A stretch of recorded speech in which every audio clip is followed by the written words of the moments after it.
Shalom anak-anakku kelas 5 yang diberkati Tuhan. Apa kabarnya hari ini? Bu Feby berharap semua tetap sehat dan tetap semangat belajarnya meski dari rumah saja. Mari sebelum kita belajar kita berdoa, mohon bimbingan kuasa Roh Kudus. Kita berdoa. Tuhan Yesus, Bapa yang baik, terima kasih kami boleh ada sampai pada saat ini. Kami mau belajar agama, kami memohon Tuhan memimpin kami. Agar apa yang disampaikan oleh guru kami dapat memahami, selebihnya dapat kami lakukan dalam kehidupan kami. Di dalam nama Yesus kami berdoa. Amin. Anak-anak yang dikasihi Tuhan, hari ini kita akan belajar dari buku halaman 66. Silakan buka buku halaman 66 bab 10. Bab 10. Nah, judulnya Mengenal Roh Kudus.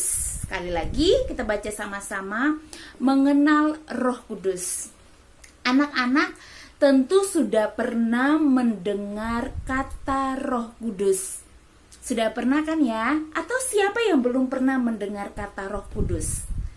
Bu Feby percaya anak-anak sudah mendengar kata Roh Kudus ini. Lalu apa sih itu Roh Kudus? Nah, tadi sebelum mulai kita berdoa, Bu Feby bilang mari kita berdoa mohon bimbingan Roh Kudus. Nah, kenapa kita berdoa mohon bimbingan Roh Kudus? Apa itu Roh Kudus?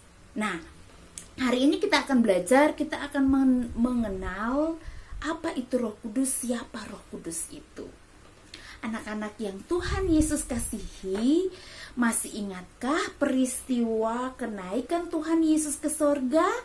Nah, pada saat kenaikan Tuhan Yesus ke surga, Tuhan Yesus menjanjikan Roh Kudus kepada murid-muridnya. Nah, sewaktu Tuhan Yesus mati, bangkit, dan ia akan naik ke sorga, murid-muridnya merasa sedih. Mereka merasa bahwa mereka akan ditinggalkan. Mereka merasa sedih dan mereka merasa bahwa hidup mereka itu hampa. Nah, mereka merasa mereka kehilangan orang yang mereka sangat cintai. Oleh sebab itu, Tuhan Yesus menjanjikan Roh Kudus kepada mereka. Roh Kudus hadir sebagai penolong bagi para murid. Nah, oleh sebab itu, ketika Tuhan Yesus bangkit dan hari ke-50 setelah Tuhan Yesus bangkit, dan naik ke sorga, kita bilang hari turunnya Roh Kudus atau hari Pentakosta. Nah, Roh Kudus adalah penolong yang Tuhan Yesus janjikan. Penolong yang akan membimbing orang percaya agar dapat menjalani kehidupan sebagai orang yang telah diselamatkan. Jadi, Roh Kudus itu adalah Tuhan itu sendiri yang hadir dalam bentuk roh yang kita tidak bisa lihat, kita tidak bisa lihat dengan mata kita, namun kita bisa rasakan itu dalam kehidupan kita. Ketika kita mau melakukan kesalahan, seperti ada suara mengatakan kepada kita maupun dalam hati kita bilang, jangan lakukan. Nah, itulah Roh Kudus. Itulah Roh Kudus yang berbicara kepada kita. Kita tidak bisa melihat, namun kita bisa merasakannya.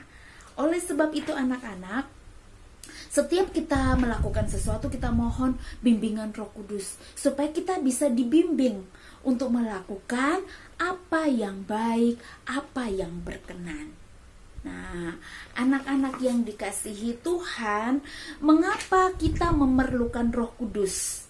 Roh Kudus itu diperlukan umat manusia sebab manusia tidak punya kepandaian untuk mengerti maksud Tuhan. Kita tidak bisa tahu maksud Tuhan tanpa Roh Kudus. Oleh sebab itu, manusia harus dibimbing oleh Roh Kudus supaya dia tahu maksud Tuhan dan dia bisa melakukan apa yang baik, yang berkenan kepada Tuhan. Manusia seringkali dikuasai oleh dosa, sehingga manusia tidak mampu melakukan firman Tuhan. Oleh sebab itu, manusia memerlukan Roh Kudus supaya dapat menuntun manusia, dan Roh Kudus pun dapat menolong untuk menyampaikan kata-kata yang baik, bertindak juga dengan baik.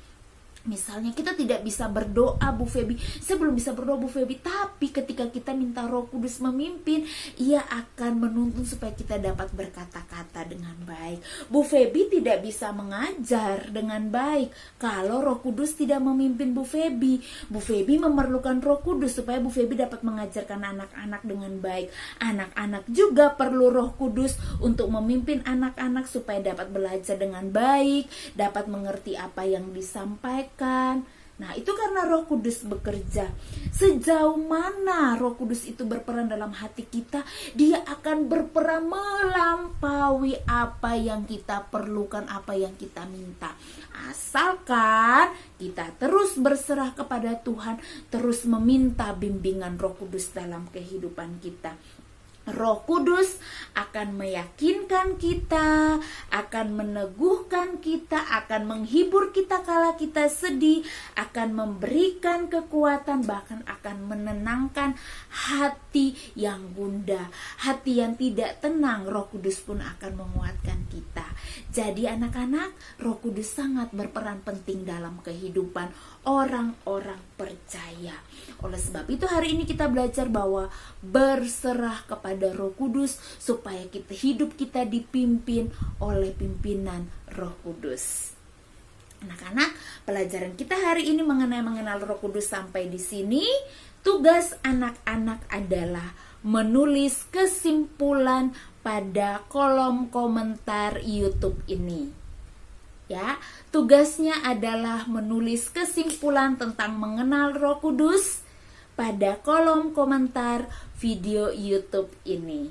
Sekian, jangan lupa selesai mengerjakan tugas berdoa.